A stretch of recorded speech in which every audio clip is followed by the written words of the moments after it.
नमस्कार, स्वागत है आपका द न्यूज पर और मैं हूं आपके साथ शेरिन। भारत पहुंच चुका है अब चांद पर और इसी सफलता को लेकर देश और विदेश से लगातार भारत के साइंटिस्ट और इसरो को दी जा रही हैं बधाइयां। तो इसी बीच आखिरकार सोनिया गांधी की बधाई को लेकर क्यों उठ रहे हैं सवाल, तो वहीं दूसरी तरफ कांग्रेस आखिरकार चंद्रयान का क्रेडिट लेने में क्यों जुटी हुई है कि एक के बाद एक बड़े नेता कह रहे हैं कि जवाहरलाल नेहरू के विजन की वजह से सक्सेस हो पाया है चंद्रयान 3 सक्सेसफुल। तो वहीं आपके लिए बता दें कि चंद्रयान 3 चांद पर पहुंचने के बाद करने वाला है और भी ज्यादा बड़े काम, जिसके द्वारा भारत के साइंटिस्टों को मिलेगी चांद के बारे में और भी ज्यादा जानकारी। अब इन्हीं तमाम बातों पर विस्तार से बात कर लेते हैं कि जहां चंद्रयान की सफलता को लेकर देश और विदेश से लगातार भारत और इसरो को लगातार बधाइयां दी जा रही हैं, पर इसी बीच इसरो के चीफ को लिखा गया सोनिया गांधी के द्वारा पत्र, जिस पर सोनिया गांधी ने इसरो को बधाई तो दी है पर चंद्रयान 3 का कोई जिक्र नहीं किया गया है या फिर इंडिया ऑन मून पर का भी जिक्र नहीं किया गया है। तो आखिरकार ये किस तरीके की बधाई जो है वो सोनिया गांधी के द्वारा दी जा रही है, इसको लेकर लगातार सवाल उठाए जा रहे हैं, जिस पर आज कांग्रेसी नेताओं का ये कहना है कि सोनिया गांधी ने इसरो को बधाई दी है, जो कि एक बड़ी बात है। पर वहीं दूसरी तरफ ये सवाल उठ रहा है कि अगर एक तरफ बधाई दी जा रही है, पत्र लिखा जा रहा है, तो आखिरकार चंद्रयान 3 का जिक्र क्यों नहीं किया है सोनिया गांधी ने अपने इस पत्र में, जो कि इसरो के चीफ के लिए भेजा गया है। इतना ही नहीं, आपके लिए बता दें कि कल शाम से ही कांग्रेस के जो तमाम नेता हैं वो चंद्रयान 3 की सफलता को लेकर लगातार क्रेडिट लेने की कोशिश कर रहे हैं। और अब इसी बीच कांग्रेस पार्टी के अध्यक्ष मल्लिकार्जुन खड़गे का बयान सामने आ चुका है, जिस पर एक तरफ उन्होंने इसरो और साइंटिस्टों को बधाई दी है, तो वहीं दूसरी तरफ मल्लिकार्जुन खड़गे का कहना है कि चंद्रयान 3 इसीलिए सफल हो पाया है क्योंकि जवाहरलाल नेहरू का जो विजन था और उसी का ये प्रमाण है कि आज चंद्रयान 3 इस कदर सक्सेस हो पाया है, जिसको लेकर आज लगातार जनता भी सवाल उठा रही है कि किस तरीके से आज कांग्रेस ये जानते हुए कि वर्तमान सरकार ने चंद्रयान 2 और चंद्रयान 3 में किस तरीके से करोड़ों का रुपया और इसी के साथ साइंटिस्टों का हौसला बढ़ाने के लिए काम किया है, पर आज कांग्रेस जो है, जो कि अब विश्व पटल से बात करें या फिर देश के पटल से बात करें, वो पूरी तरीके से पीछे होती जा रही है। और आज भारत की सफलता को किस तरीके से कांग्रेस के नाम करने का काम जो है वो कांग्रेस के इन तमाम नेताओं के द्वारा किया जा रहा है। खैर, आखिरकार क्या जवाब दिया जा रहा है कांग्रेस के नेताओं को जनता की तरफ से, इस पर भी हम बात कर लेंगे। पर इसी के साथ आपके लिए बता दें कि जहां एक तरफ चांद पर पहुंच चुका है भारत और साउथ पोल पर जाने वाला पहला देश बन चुका है भारत, तो इसी के साथ एक बड़ी बात यह भी है कि 23 अगस्त को चांद पर सॉफ्ट लैंडिंग के बाद रोवर प्रज्ञान भी लैंडर विक्रम से बाहर आ गया है। जी हां, लैंडिंग के करीब 2.5 घंटे बाद प्रज्ञान रोवर जो है वो बाहर आया था और धूल के ऊपरी सतह के खत्म होने के बाद प्रज्ञान ने जो है वो इसरो को जानकारी भेजी, यानी कि जिस तरीके से अब विक्रम लैंडर और विज्ञान रोवर जो है वो लगातार अब चंद्रमा की सतह पर अपना काम कर रहे हैं। और इस बात की जानकारी कल रात ही इसरो की तरफ से दी गई थी और प्रज्ञान ने चांद पर अशोक स्तंभ और इसरो के निशान भी छोड़ना शुरू कर दिए हैं। जी हां, अब चांद पे बन चुके हैं इसरो और अशोक स्तंभ के निशान।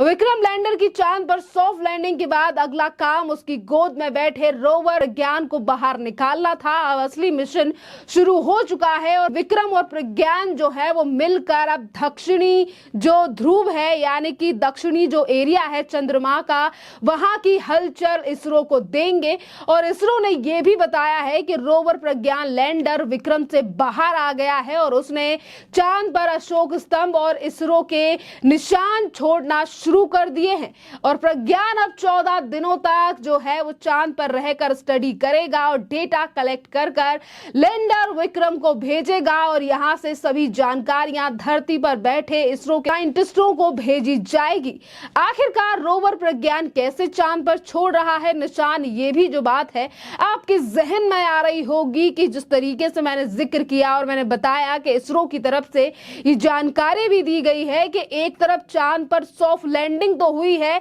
तो वहीं दूसरी तरफ प्रज्ञान रोवर जो है वो इसरो और अशोक स्तंभ के निशान जो है वो चंद्रमा की सतह पर छोड़ रहा है। और ये संभव इसीलिए है क्योंकि रोवर प्रज्ञान जैसे जैसे आगे बढ़ रहा है वह चांद की धरती पर अशोक स्तंभ और इसरो के निशान छोड़ रहा है। प्रज्ञान के पहियों पर इसरो और अशोक स्तंभ के निशान बने हैं और जैसे जैसे वह आगे बढ़ेगा चांद की धरती पर यह निशान छोड़ता जाएगा। इसरो ने चंद्रयान 3 की सॉफ्ट लैंडिंग से पहले इसकी जानकारी दी थी। इसमें रोवर के एक तरफ के पहिए पर इसरो का निशान है और दूसरी तरफ जो पहिया है उस पर अशोक स्तंभ का निशान बना है। जी हाँ, ये काफी ज्यादा गौरवान्वित करने वाली बात है कि जहां एक तरफ भारत को लेकर कई विदेशी शक्तियां और वहीं भारत में बैठे हुए लोग जो है वो चंद्रयान 3 को भी मूक करने की कोशिश जो है वो कुछ फिल्म स्टार्स की तरफ से की गई, पर आज जो है वो इसरो की सफलता जो है वो इस कदर सामने आ रही है कि सिर्फ भारत चांद पर ही नहीं पहुंचा बल्कि वहां पर अशोक स्तंभ और इसरो के निशानों को भी छोड़ा जा रहा है, जो कि साउथ जोन यानी कि चंद्रमा पर साउथ जो पोल है वहां पर निशान छोड़े जा रहे हैं। यहाँ पर भारत की साउथ पोल पर जो है वो लैंडिंग पहला देश बन चुका है भारत। इसी के साथ आपके लिए बता दें कि लैंडिंग के 2.5 घंटे बाद ही क्यों आखिरकार बाहर आया रोवर प्रज्ञान। जी हाँ, चंद्रमा पर चंद्रयान 3 की लैंडिंग के बाद जो है वो लगातार सवाल उठ रहे थे, जिसमें से कई सवालों के जवाब जो है वो पहले ही इसरो के चीफ जो है वो लाइव आकर दे चुके हैं। उन्होंने काफी ज्यादा डिटेल में जो है वो चीजों को बताया कि आखिरकार विक्रम लैंडर और प्रज्ञान रोवर जो है वो किस तरीके से स्टडी करेंगे और किस तरीके से आगे का जो प्रोग्राम है वो साइंटिस्टों का रहने वाला है। जी हाँ, चंद्रयान 3 के लैंडर विक्रम की चांद पर सॉफ्ट लैंडिंग के दौरान काफी धूल उड़ने लगी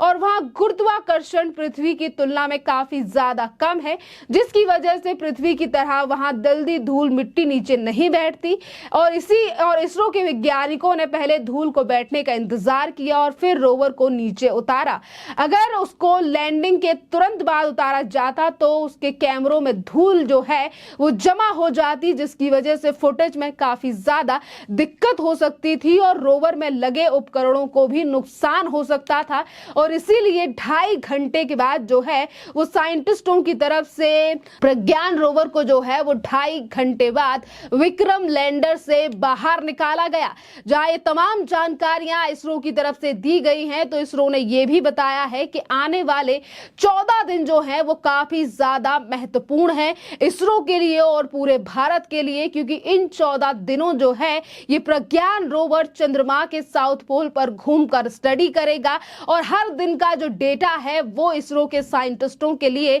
विक्रम लैंडर के द्वारा भेजा जाएगा और अब चांद पर उपकरणों यानी कि तमाम चीजों को लेकर जो है वो स्टडी की जाएगी इसरो के द्वारा। अब इस पर बात कर लेते हैं कि जो कांग्रेस लगातार चंद्रयान 3 का क्रेडिट ले रही है, सोनिया गांधी एक तरफ इसरो को बधाई दे रही हैं, वहीं दूसरी तरफ चंद्रयान 3 का कोई जिक्र नहीं कर रही हैं। राहुल गांधी से लेकर प्रियंका वाड्रा कांग्रेस के ऑफिशियल पेज से इस पूरी चंद्रयान 3 की जो सफलता का क्रेडिट जो है वो जवाहरलाल नेहरू के लिए दिया जा रहा है। तो इसी पर जो तमाम लोग हैं वो आज कांग्रेस और मल्लिकार्जुन खड़गे, सोनिया गांधी, प्रियंका वाड्रा को जवाब दे रहे हैं। मॉडिफाई नाम के जो यूजर हैं वो लिख रहे हैं कि जिस समय वैज्ञानिक साइकिल पर रॉकेट ले जा रहे थे उस समय नेहरू जी के लिए सिगरेट लेने के लिए प्लेन लाया जाता था, ये योगदान है कांग्रेस का। सिंह उमेश नाम के यूजर लिख रहे हैं कि भारतीय अंतरिक्ष अनुसंधान की स्थापना जो है वो 1969 में हुआ, तो नेहरू जी कहां से आए? वर्ष 1964 में तो उनकी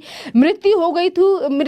थी, तो क्या उनकी आत्मा ने ये सब किया? तो वहीं आनंद साहू नाम के यूजर लिख रहे हैं कि फर्जी परिवार यदि शासन ना होता तो चंद्रयान अमेरिका से पहले रूस सफल कर गया होता। और कुछ ऐसे लोग हैं जो कि हैप्पी बर्थडे जो है वो हवाई जहाज में मनाया करते थे। तो वहीं दूसरी तरफ चंद्रयान की सफलता के लिए कांग्रेस ने कोई भी योगदान जो है वो शुरुआत से नहीं दिया है। कहते हैं ना, सोशल मीडिया का जमाना है और आज जिन चीजों को पहले छुपाने की कोशिश की गई थी वो छुपाए भी नहीं छुपती हैं और आज ये तमाम चीजें देश की जनता के सामने हैं कि आखिरकार किस सरकार ने कितना प्रोजेक्ट और कितना ज्यादा आत्मविश्वास जो है वो बढ़ाने का काम किया है भारतीय साइंटिस्टों का, जिस पर आज कांग्रेस के इन तमाम नेताओं को देश की जनता ही जवाब दे रही है। तो वहीं दूसरी तरफ भारतीय जनता पार्टी भी लगातार हमलावर है विपक्षी पार्टियों पर और उन लोगों पर जिन्होंने चंद्रयान 3 को लेकर उड़ाया था मजाक। खैर, इस पूरे मामले पर आपकी जो भी राय हो